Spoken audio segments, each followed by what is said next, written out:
Welcome to this courageous conversation. A courageous conversation helps us to engage in dialogue with people we don't normally speak to about things we don't normally speak about, or with those we speak to all the time about topics we would rather avoid. Hi, it's Tim Mulvaney. Welcome to the Mulvaney Group and welcome to Courageous Conversations. Today we're up to step 3 of the RELATE model, which is to listen. And as you see in your handout, is to suspend your assumptions and certainties. And the acid test question is, are you sincerely curious about the other perspective? Sincerely curious.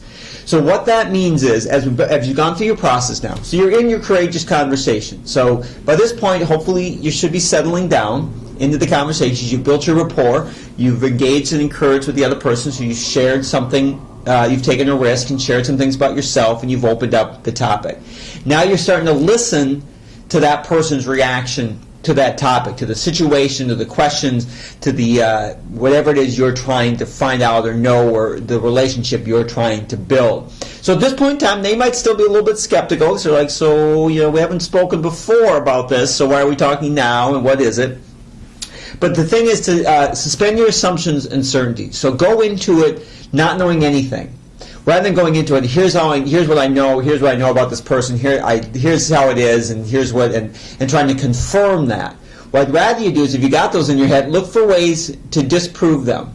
Listen for the things that are different from what it is you're already saying, or what you already think. As you start to begin to listen to the other person, it starts shifting not just from you, which is building a rapport and a connection, engaging, encouraging, raising the topic, which is about you talking. Listening is a little bit more about the other person talking, and you getting a handle on what exactly is it they're saying, and what's new for you, and what you'd want to know more about. So, we have that tendency when we listen to go, oh, well, we hear this particular word, and it says, well, that word means this, this, this, and this, and before you know, we've confirmed our own suspicions about this person or about this topic. Try to avoid that. If you catch yourself doing that, ask some questions about, well, here's what I hear you say, or here's what I'm not certain about, or when you say this, it makes me think this thing. What about that?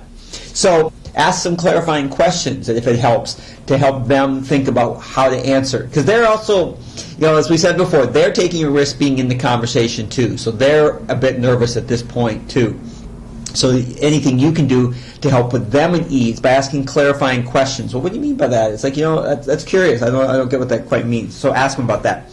And then don't evaluate the other person's opinion. Just take it. Just go, interesting. So don't evaluate. Don't say, well, it's right or it's wrong, or let me explain to you, or any of those sort of things. At this point, you're just trying to gather information and just go, isn't that curious how they see it that way, and it's different than the way I see it. So you don't try to talk anybody into anything. You're just going to listen and gather information and engage with the person as a dialogue around this, whatever the topic is, or maybe it's their race, maybe it's their culture, maybe it's a situation that's occurred between the two of you and has been a sore point. You're trying to work it out. But at this point, you're going to listen. You're going to be sincerely curious about their perspective. And page 4 of your handout, there's a place for you to take some notes and get yourself ready for this particular step. All right, and there's step 3 of the RELATE model. Listen, suspend your assumptions and certainties. Your acid test questions, are you sincerely curious about the other perspective? So thanks very much for listening. This is Tim Mulvaney, and I look forward to our next lesson, which will be number 4, ask and acknowledge. Acknowledge the value of their opinion. So thanks again, and I'll talk to you soon. Bye now.